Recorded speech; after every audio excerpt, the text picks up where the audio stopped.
स्वागत है आप मन के न्यू ब्लॉग में। तो संगवारियों आप मन देख सकते हो आज मैं आप मन लेके आ चुके हूँ ग्राम बांधा टोला। जैसे संगवारियों बोलना से 2 से 2.5 किलोमीटर दूर में है ग्राम एक, जहाँ पे हुआ थे भव्य हिंदू संगम। और यहाँ पे अभी सुनने में आया संगवारियों युवराज पांडे जी जो बहुत ही बढ़िया पचरा जस गीत गाते और छत्तीसगढ़ी में मस्त प्रवचन करते। तो ये हम पहुँच चुके हैं यहाँ पे और चलो फिर लेके चलते हैं आगे। और देख सकते हो बहुत ज़्यादा यहाँ भीड़ बने हुए हैं। आज ये तीसरा चौथा रोज हो रहा है, तो आप मतलब भी आना है तो कल तक रही गाइस, तो आ सकते हो। तो चलो फिर लेके चलते हैं आप मन। और ये यज्ञशाला आप मन देख सकते हो यहाँ पे, और यहाँ अंदर जाए के भी रास्ता है, ये देख सकते हो गाइस। तो आप मन लेके चलते हैं अभी यहीं से अंदर। एक बार और आप मन देख सकते हो यज्ञशाला यहाँ से। तो यहाँ आप मन देख सकते हो गाइस पंडाल में हम पहुँच चुके हैं ना, और यहाँ पे सामने में युवराज पांडे जी भी बैठे हुए हैं। तो चलो आप मतलब बहुत ही पास में ले जाके दिखाथन। और देख सकते हो यहाँ पे काफ़ी मात्रा में भीड़ घलो बने हुए हैं, जैसे कि आप मतलब दिखा थे, ये देख सकते हो। देख सकते हो आप मन मंचला बहुत भीड़ बनी हुई है यहाँ पे, और पीछे में देख सकते हो पंडाल के।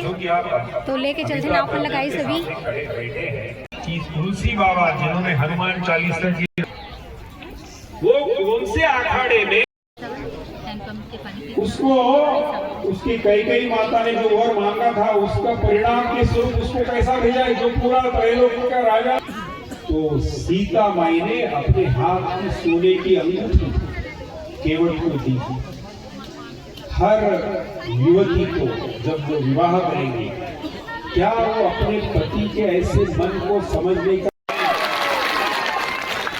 दोनों हाथ ऊपर उठा के जो नारायणी भारत माता की, छत्तीसगढ़ महतारी की। आइए पूरे सम्मान पूर्वक आपकी जोरदार तालियों के गड़गड़ाहट के भी परम सम्मानीय परम श्रद्धामय पूज्य पंडित युवराज पांडे जी को मैं सादर मंच पर आमंत्रित करता हूँ। हम सबके उत्साह को अंतिम विराम देते हुए महाराज जी से करवत निवेदन है, हम सबको संबोधित करेंगे। बोलो छत्तीसगढ़ महतारी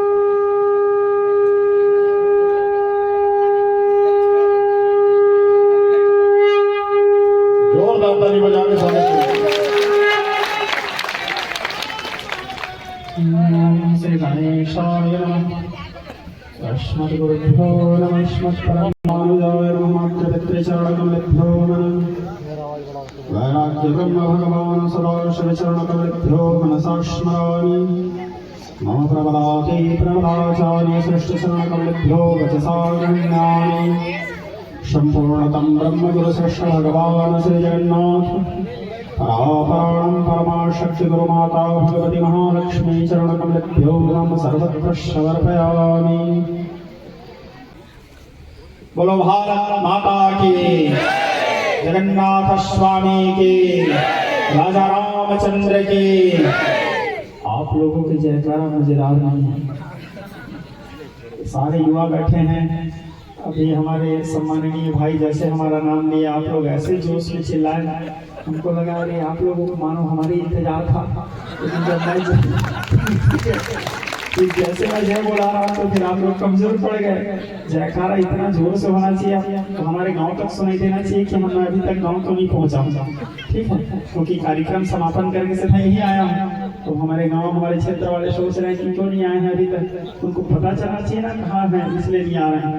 ठीक है, बोलो भारत माता की, जगन्नाथ की, छत्तीसगढ़ महतारी की।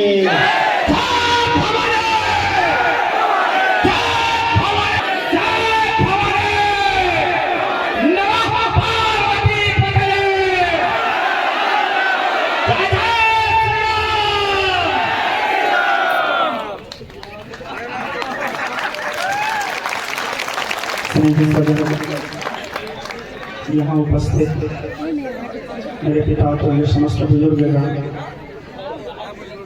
सारे युवा साथी भाइयों मित्रों दोस्तों, मेरे माता तो ये समस्त मातृवर्ग, समस्त युवा बहनों एवं भगवान बाल मुकुंद स्वरूप समस्त गण्य गण्य बालकों, आप सभी लोगों को साधुवाद सादर अभिनंदन।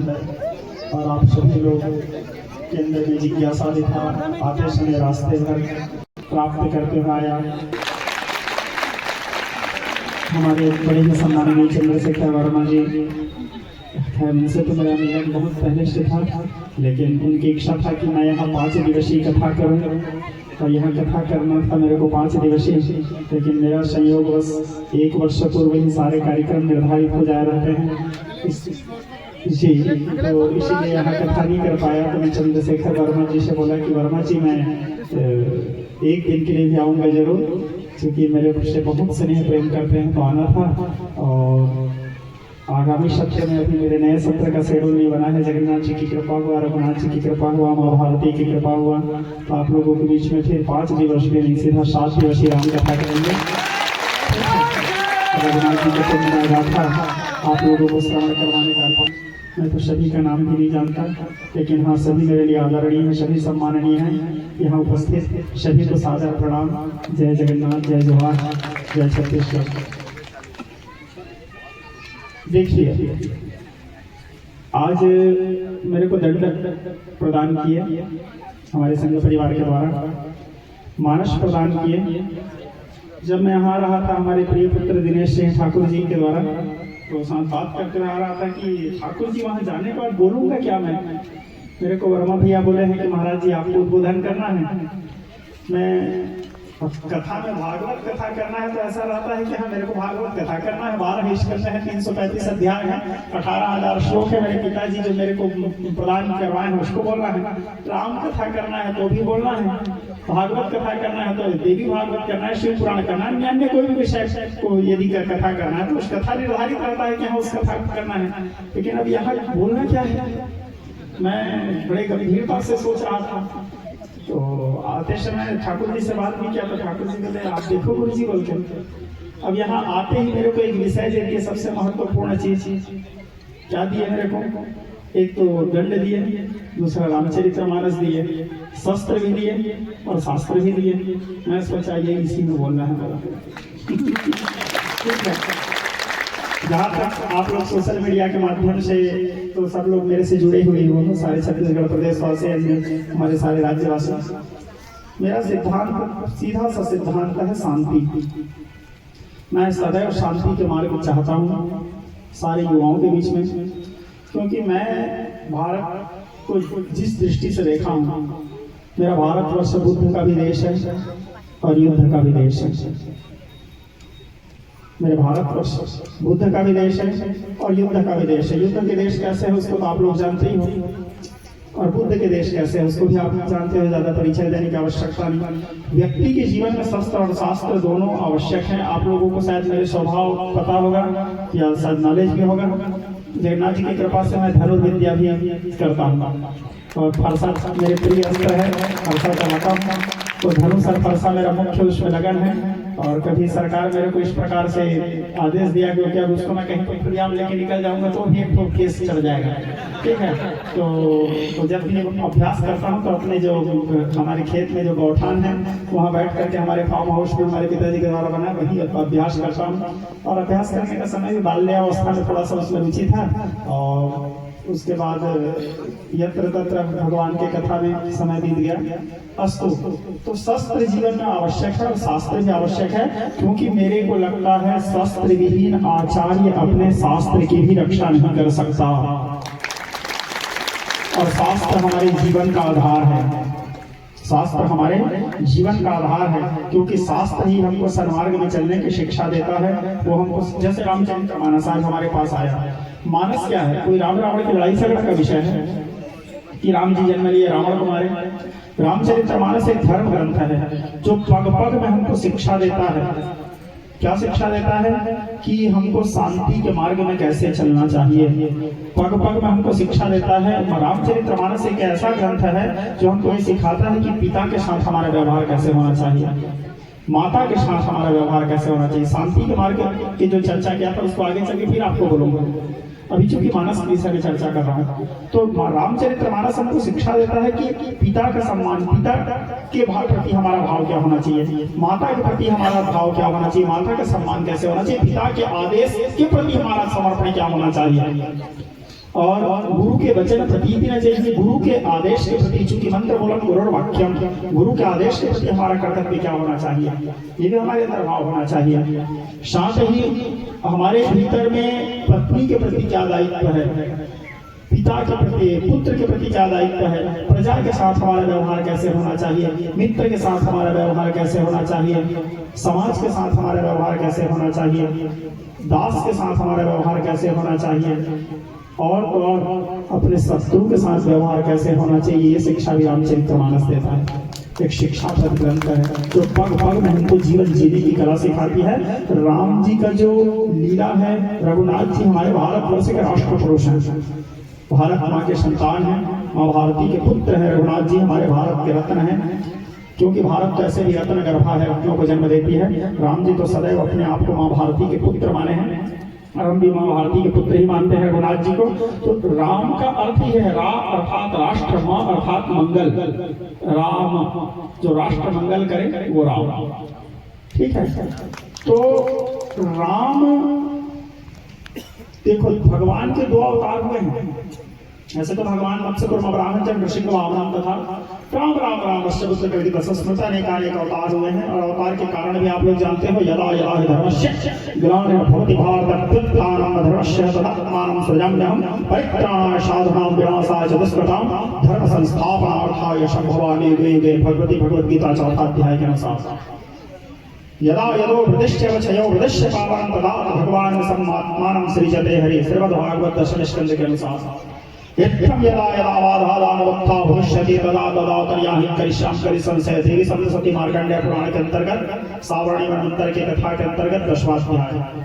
रामचरितमानस बालकांड जब जब होई धर्म की हानि, बाढ़हि असुर अधम अभिमानी, तब तब धरि हरि विविध शरीरा हरि कृपानिधि सज्जन पीरा। चारों भावों का अर्थ एक ही है। भगवान का अवतार के केवल मुख्य सिद्धांत 3 होते हैं। परित्राणाय साधूनां, साधुओं की रक्षा के लिए, विनाशाय च दुष्कृतां, दुष्टों के विनाश के लिए, नकारात्मक ऊर्जाओं के विनाश के लिए, अधर्म संस्थापनार्थाय, धर्म की स्थापना के लिए, धर्म की रक्षा के लिए। बार बार भगवान इस धराधाम में आते हैं। यद्यपि वो निर्गुण है, निराकार है, निर्विशेष है, अनादि है, अनंत है, अखंड है, अछेद है, अवेद है, अरूप है, अस्पर्श है, अवाच्य है, इंद्रियातीत है, मन वाणी बुद्धि से परे हैं। लेकिन भारावताराम, भूभार हरण करने के लिए सो अजब भगत प्रेम वशा कौशल्या के गोद, कौशल्या जी के गोद में आकर के भगवान अवतरित होते हैं। कौशल्या के देवकी के गोद में आकर के अवतरित होते हैं।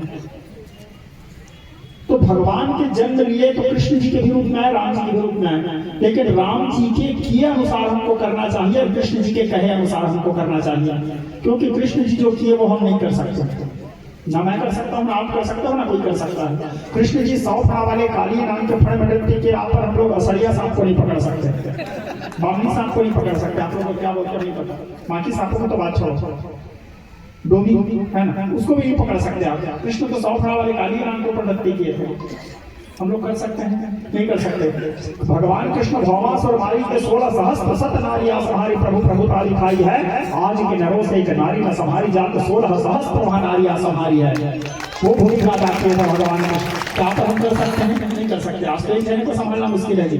लाल ला दरिया ला लहंगा ला फरिया ला लाला के लाला जी घबराया है, ठीक है। वहाँ भगवान के तो कृष्ण के अनुसार हम नहीं कर सकते। युद्ध भूमि में खड़े होकर के आप हम लोग प्रवचन शुरू करेंगे?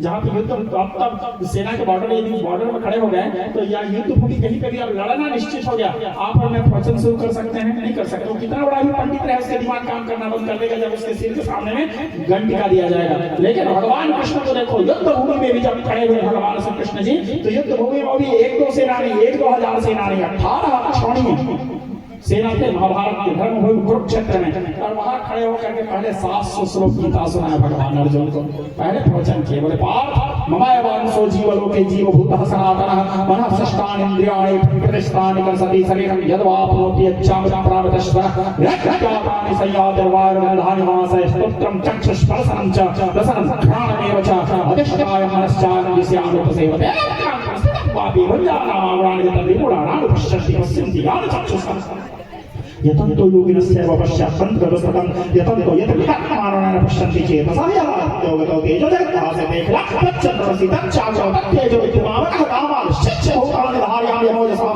कुशोऽविचो सति सर्वसो भूत्वा सात्मकं कस्मारो प्रणिनाम देवमासतं प्रार्थना। पहले 700 श्लोक सुनाया भगवान उसको, और अर्जुन को बोले कि पार्थ युद्ध करो। असंचन्न सज्जन के प्रज्ञा से जो बीत गया सो बीत गया, उसकी चिंता करके वर्तमान को खराब मत करो। जो होने वाला है उसके बारे में सोचकर अपने वर्तमान को खराब मत करो, वर्तमान को जियो। यदि जो व्यक्ति अपने वर्तमान को सुधार लिया मतलब उसका भविष्य सही रहेगा ही, इसलिए वर्तमान को सुधारो।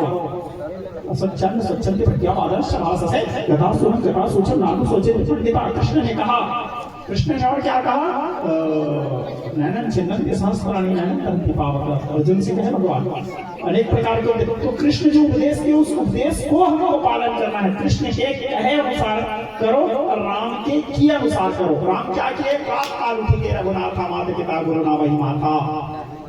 आज हम लोग उठते हैं सुबह, अपने माता पिता को प्रणाम करते हैं, 10 बज जाता है हम उठे नहीं रहते, हमारे माता पिता जाकर के हमको उठाते हैं, 4 बार उठाते हैं, तब बड़े मुश्किल से हम उठते हैं। क्यों? संस्कार का अभाव। ये महत्वपूर्ण विषय है। यहाँ मेरे सारे युवा साथी बैठे, युवाओं के बारे में तो बाद में बोलूंगा, पहले युवाओं के माता पिता के बारे में बोलता हूँ, ठीक है? क्योंकि न्यू पहले मजबूत होना चाहिए, अच्छा तो अच्छा बनेगा। मैं ये फिजिक्स का विरोधी नहीं हूँ, मैं केमिस्ट्री का विरोधी नहीं हूँ, मैं बायोलॉजी का विरोधी नहीं हूँ, मैं अन्य सब्जेक्ट की विरोधी नहीं करता। पढ़ाओ अपने बच्चों को पढ़ाओ, लेकिन बच्चों को संस्कार दो। क्योंकि माता सत्रो पिता वैरी बालों पाठिता शोभिते स्वभावध्य समध्य बभो यथा।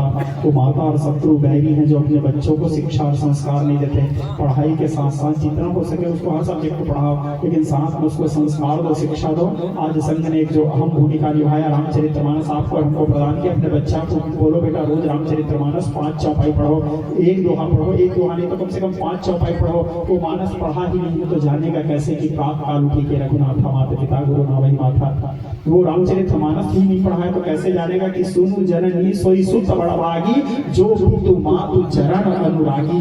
वो बालक मानस पढ़ा ही नहीं है तो कैसे जानेगा कि गुरु के वचन प्रति पे न जाएगी। तो इसलिए सबसे महत्वपूर्ण है रामचरितमानस में समरसता की शिक्षा को आप लोग देखे हो। अभी मैं मानस की पुस्तिका में उसी को देख रहा था, जब मानस विश्राम के गोस्वामी तुलसीदास जी क्या समरसता का संदेश दिए हैं। मानस जब आखिरी करते हैं गोस्वामी तुलसीदास जी विराम देते हैं, सबसे आखिरी नंबर के छंद में गोस्वामी जी क्या लिखे? रामचरितमानस आप लोग कभी देखिएगा खोल के। पाई न जहि कहि पति तपावन राम भज सुन सट मना गणिका अजामिल व्याध गीत गजा दिखल कारे घना आवीर जगन किरात हस्त सुपचार अति अघरूप जे कहि राम वारण ते हो राम राम ते। यानी भगवान कभी भेद की दृष्टि नहीं देखें। मानस के आखिरी छंद कहता है भगवान ये नहीं देखे कि ये उच्च जात का है, भगवान ये नहीं देखे कि ये नीच जात का है, भगवान ये नहीं देखे कि ये बड़ा है, भगवान ये नहीं देखे कि ये छोटा है। ये मानस करता है। और श्रीमद् भागवत महापुराण आप लोग देखोगे, भागवत में जब सुखदेव जी राजा परीक्षित को कथा सुनाना शुरू करते हैं तो शुरुआत कहां से करते हैं? समरसता से शुरू करते हैं। क्या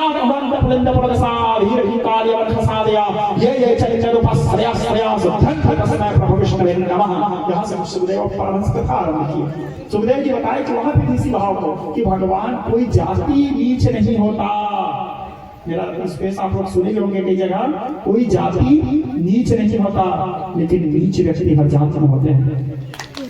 ठीक है, किसी को छोटा मत मानो, किसी को बड़ा मत मानो। बच्चों को बचपना से संस्कार दो। छोटे से बच्चे जो होते हैं वो तुलसी के पौधे के समान होते हैं। तुलसी के पौधे में मदिरा मत डालो, गंगा जल डालो।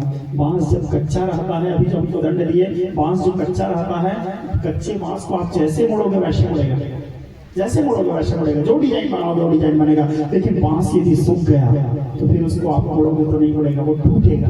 बच्चे को संस्कार देना है, शिक्षा देना है, बचपना से दो। बचपने से भी हम बच्चे को संस्कार देंगे तो बच्चा संस्कारी निकलेगा। बच्चे को पता होना चाहिए कि माता के प्रति हमारा कर्तव्य क्या है, पिता के प्रति हमारा कर्तव्य क्या है, राष्ट्र के प्रति हमारा कर्तव्य क्या है, समाज के प्रति हमारा कर्तव्य क्या है, देश के प्रति हमारा कर्तव्य क्या है। और अपने बच्चों के अंदर में देशभक्ति की प्रेरणा से अपने बच्चों को ओतप्रोत करो। यहाँ बहुत से लोग, बच्चों के तो बात छोड़ो, बहुत से बड़े लोग भी ऐसे होंगे जो ये नहीं जानते होंगे हाड़ा भाई कौन है, पन्ना भाई कौन है। मैं पूछूंगा, बहुत लोग नहीं जानते होंगे। ये नहीं जानना हमारे लिए दुर्भाग्य है। जो लोग हमारे देश के लिए समर्पित हो गए, भगत सिंह कौन है बच्चे लोग नहीं जानते। भगत सिंह के बारे में नहीं जानेंगे तो हमारे भारतवर्ष के इतिहास को उसको जानना, तब तो उसके अंदर में वो वीरता, वो शूरवीरता जागृत होगा। उसको बच्चों को बताओ कि सौर सिंधु का विराट ज्वार थे भगत सिंह। बच्चों को बताओ सौर सिंधु का विराट ज्वार थे भगत सिंह, जिसमें फिरंगियों की नाव डूब जानी थी, जिसमें स्वतंत्रता का पावन प्रसून खिला पंचन देखी वो वे सबन बलिदानी थे। देशभक्ति का जुनून मिला जिसे लोरियों में, देशभक्ति का जुनून मिला जिसे लोरियों में। सिंहनी का दूध पिए सिंह की रवानी थे, रंग दे बसंती चोला गा के ठंडा चूम लिया फांसी वाला जिसने वो धन्य नौजवानी थे, फांसी वाला जिसने वो धन्य नौजवानी थी। बच्चे को जानना आवश्यक है। उसको बताओ चंद्रशेखर आजाद कौन है। छोटे से उम्र में ही कर गए बड़ी काम, छोटे से उम्र में ही कर गए बड़ी काम। ध्रुव नचिकेता प्रहलाद जैसी जिंदगी, जन्म से नगण्य किंतु कर्म से प्रारंभ बनी, जन्म से नगण्य किंतु कर्म से प्रारंभ बनी। सबरी जटायु निषाद जैसी जिंदगी, और डायर के सीने में उतार बोली उधम से, डायर के सीने में उतार बोली उधम से। सीना तान कर जियो फौलाद जैसी जिंदगी, और जीते जी फिरंगी सरकार जिसे छू न सके धन्य चंद्रशेखर आजाद जैसी जिंदगी। उसको बताओ चंद्रशेखर आजाद कौन है, उसको बताओ सुभाष चंद्र बोस कौन है। जब वो जानेगा भारतवर्ष के इतिहास को, तब उसके अंदर शूरवीरता आएगा, तब उसके अंदर में राष्ट्रभक्ति से वो बालक ओतप्रोत होगा। नहीं तो बच्चा तो जानेगा नहीं। फिर हिमांद्र से प्रबुद्ध शुद्ध भारती स्वयं प्रभा समुज्ज्वला स्वतंत्रता पुकारती, देश के लिए वो फिर क्या करेगा। वो तो ये सोचेगा देश में कुछ होना है, हो मेरे को थोड़ी तकलीफ है। और सबसे महत्वपूर्ण युवाओं के लिए, देखो हम हिंदू राष्ट्र बनाएंगे, तुम बना लोगे जी एक जन, मैं नहीं बना सकता। सीधा सा बात, मैं अकेला नहीं बना सकता। यदि पूरा संघ भी चाहेगा तो नहीं बनाएगा, मेरे को ऐसा लगता है। क्योंकि हिंदू राष्ट्र कोई एक व्यक्ति या कोई एक संगठन नहीं बना सकता। हाँ, लेकिन शुरुआत मैं स्वयं करूंगा तब बनेगा, जैसे संघ ने शुरुआत की। सीधा सा सिद्धांत समझो, किसी भी कार्य को करने के लिए सबसे पहले हमको स्वयं को सुधारना पड़ेगा। समरसता का भाव, देशभक्ति का भाव, ठीक है, जाति भेद मिटने का भाव, ये हमारे स्वयं के भीतर आना चाहिए। जब मैं शुरुआत अपने से करूंगा तो मेरे को देख करके मेरे पत्नी उसका अनुकरण करेगी। सीधा से बात है, मेरी क्रियाओं का वो प्रभावित होगी। मेरे पत्नी और मेरे को देख के मेरे बच्चे उनका अनुकरण करेंगे, मेरे बच्चों को देख करके मेरे भाई भाभी अनुकरण करेंगे, उनके बच्चे अनुकरण करेंगे। अब हमारे परिवार को देख करके हमारे पूरे समाज अनुकरण करेंगे, हमारे समाज को देख करके एक ग्राम अनुकरण करेगा, एक ग्राम को देख करके एक जनपद अनुकरण करेगा, एक जनपद को देख करके एक जिला अनुकरण करेगा, एक जिले से दूसरे जिले, दूसरे जिले से तीसरे जिले, तीसरे जिले से राज्य, एक राज्य से दूसरे राज्य, दूसरे राज्य से तीसरे राज्य, तीसरे राज्य से फिर अखंड भारत का निर्माण होगा या समरसता भारत का निर्माण होगा। ऐसे समरसता किया जाता है या ऐसे सुधार किया जाता है। आप सोचोगे कि नहीं बन जाए, कोई व्यक्ति बना देगा तो कोई नहीं बनाएगा। हमको स्वयं से शुरुआत, हमको स्वयं अपने आप से करना पड़ेगा, ठीक है। मैं देश में पूरा नशा मुक्त करवा दूंगा तो कोई नहीं करवा पाएगा, पहले आप नशा मुक्त हो। यदि आज मैं यहाँ आया, मैं अपने कथाओं में हमेशा देखते हुए मैं बोलता हूँ, आखिरी दिन आप लोग मेरे एक जो रील भी देखे होंगे, कथा जब मैं सुनाता हूँ तो आखिरी में दक्षिणा तो देना पड़ेगा ना भाई, नहीं देना पड़ेगा। क्योंकि हमारे रीतियों में कहा जाता है आचार्य को जब हम बुलाते हैं विदा करते समय यथाशक्ति, ऐसा नहीं कि लालच नहीं है कि तुम ये दो वो दो, ब्राह्मण को कुछ ना कुछ तो दक्षिणा देकर के विदा किया जाता है तो भी कार्य के लिए, तब वो कार्य पूरा माना जाता है। अब मैं यहाँ भी आया हूँ तो चंद्रशेखर वर्मा जी मेरे को भी दक्षिणा देंगे, यहाँ के संघ परिवार, ठीक है, और दक्षिणा आचार्य के अनुकूल दिया जाता है, ऐसा नहीं कि हमारे माने आया तो 100 रुपये उठा के दे दिया। अब दक्षिणा क्या देना, वो आचार्य एकलव्य खुद अंगूठा काट के नहीं दिया था, द्रोणाचार्य उसको मांगे थे बेटा अंगूठा दे, ठीक है। अर्जुन स्वयं जाकर के महाराज द्रुपद को महाभारत के इतिहास के अनुसार बंदी बना के द्रोणाचार्य के पैर में लाके नहीं पटका था, द्रोणाचार्य दक्षिणा मांगे थे। भगवान कृष्ण गुरुपुत्र को ला करके नहीं दिए थे, गुरु दक्षिणा मांगे थे, गुरु स्वयं दक्षिणा मांगते हैं, तो दक्षिणा तो देना पड़ेगा। अपने कथाओं में बोलता हूँ, मैं यहाँ आया हूँ कवर्धा इतने देर आप लोगों को सुनाऊंगा, जो भी बता रहा हूँ तो कहीं ना कहीं आप लोगों को कुछ ना कुछ तो देना पड़ेगा, नहीं दोगे? जो देगा ईमानदारी से बताओ, हाथ उठाओ। वर्मा जी आप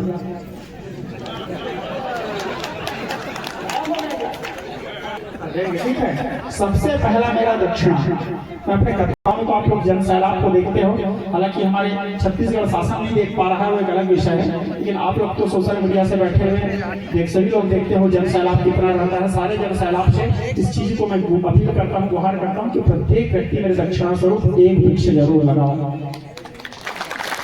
अरे वृक्ष लगाते छोड़ो मत, फोटो खिंचाने के लिए और रील बनाने के लिए वृक्ष मत लगाओ, जबरदस्ती नर्सरी के पौधा खराब होता है उससे। वृक्ष लगाओ और वृक्ष लगा करके उसका सही ढंग से 1 वर्ष तक के पालन पोषण करो। हमारे शास्त्रों में कहा गया है एक वृक्ष का पालन पोषण करना, एक वृक्ष लगाना 100 पुत्रों के पालन पोषण करने के समान है।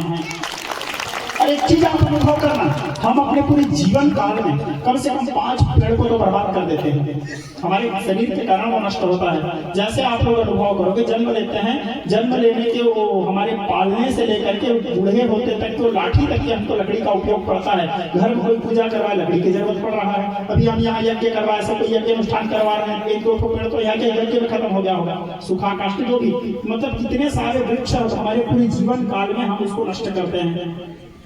यदि हम प्रकृति से 4 पेड़ भी नष्ट कर रहे हैं तो हमारा कर्तव्य है कि हमारे जाने से पहले हम प्रकृति को कम से कम 8 पेड़ दे करके जाएं, तब तो संतुलन रहेगा जी। हम खाली लेके चले गए प्रकृति से, प्रकृति को कुछ दे के ही तो जाना है, ये भी तो हमारा कर्तव्य है। यहाँ बैठे हुए सारे लोगों से हाथ जोड़ के मेरा निवेदन है, चाहे आप लोग मेरे सम्मान जो करते हैं, जिसको लगता है कि मैं सम्माननीय हूँ या जिसके अंदर में मेरे प्रति प्रेम है या मेरे प्रति आदर है, आप सभी लोगों से सादर अनुरोध है। हमारे चंद्रशेखर वर्मा जी से भी, यहाँ संघ के परिवार जितने उपस्थित हैं, हमारे भारतीय जनता पार्टी के जितने भी यहाँ जनप्रतिनिधि उपस्थित हैं, और सारे मेरे यहाँ जो सनातनी भाई बैठे हैं, सारे हिंदू भाई और साथी, सबसे अनुरोध है कम से कम 5-5 वृक्ष आप लोग जरूर लगाएंगे 1 साल के अंदर में।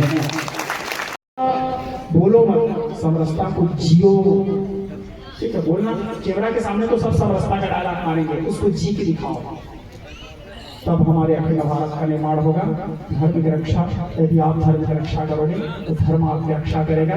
और अब ज्यादा देर बोलूंगा तो घर वाले चिंता करेंगे, कितने जंगल के बीच। अच्छा सुनो, माँ भवानी की जय हो। हंस के उठेरी हंस के माता भवानी, नींबू जटा जटा पर हरियर, एक टेके बड़ा सदान सरवर, हंस मदाई के पहुना साजे, दाई के संगमा भैरव साजे,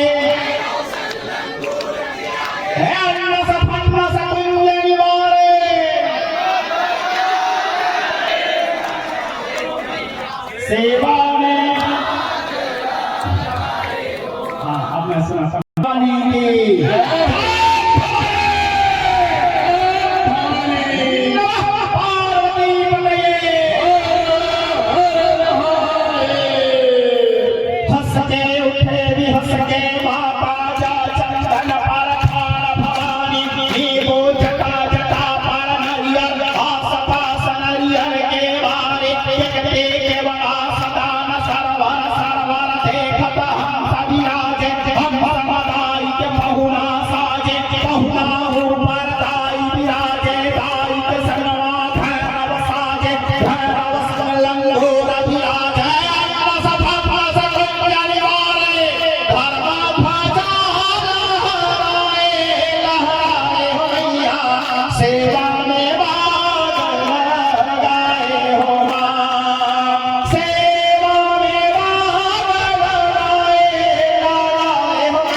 सेवा में भाग लगाए हो मां, सेवा में भाग लगाए हो मैया, सेवा में भाग लगाए हो मां, ए मेरी मैया सेवा में भाग लगाए हो मां। बोलिए मां भवानी की। बाकी आप सब लोग आइए। नवमी अमावस्या है, कल हिंदू संगम में हम सब पहुंचेंगे।